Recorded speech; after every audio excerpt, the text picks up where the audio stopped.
আমার একটা জিনিস খুব খারাপ লাগে, যারা উস্কাচ্ছে তারাই কিন্তু মামলাটা করেছে ওদের বিরুদ্ধে। চাকরিগুলো কিন্তু আমাদের জন্য যায়নি, চাকরিগুলো যাদের যাবার পথে দাঁড়িয়েছে সেটার জন্য দায়ী যারা, আমি তাদের বলবো এটা না করলেই পারতেন। এই রাজ্য সরকার এবং অপদার্থ এসএসসির দুর্নীতির কারণে ঘুষ নিয়ে নেতা নেত্রীরা চাকরি দিয়েছে, যোগ্য শিক্ষকরা বঞ্চিত হয়েছেন এবং তাদের জন্য আমাদের এই যোগ্য শিক্ষক শিক্ষিকা শিক্ষাকর্মীদের প্যানেল বাতিল হয়ে যাচ্ছে।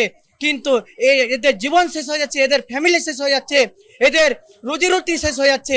এটা তাদের কখনো গায়ে লাগছে না? ওনারা কি মানুষ নয়? যদি এর পেছনে কোনো রাজনৈতিক মদতদাতা থাকেন সেটা আমার জানা নেই, তা ওদের মাথায় রাখতে হবে চাকরি আমরা দিয়েছিলাম, চাকরি খেতে চেয়েছিলেন অন্য রাজনৈতিক দলগুলো। তাহলে ওদের বুঝে নেওয়ার বা বেছে নেওয়ার দরকার আছে যে সরকার ওদের সঙ্গে না রাজনৈতিক দলগুলো ওদের সঙ্গে। যত অপরাধ সব যদি বিরোধীদের ঘাড়ে হয়, তাহলে পরীক্ষায় দুর্নীতি করা হয়েছে, টাকা নেওয়া হয়েছে, সেটা বিরোধীদের দায়। এসএসসি দুর্নীতি করেছে, বিরোধীদের দায়। পার্থ চ্যাটার্জি মন্ত্রী ছিলেন, টাকা খেয়েছেন, জেলে গেছেন, বিরোধীদের দায়। সবই বিরোধীদের দায়।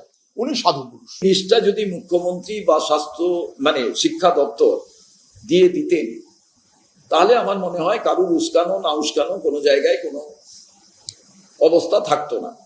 সম্পূর্ণভাবে রাজ্য সরকার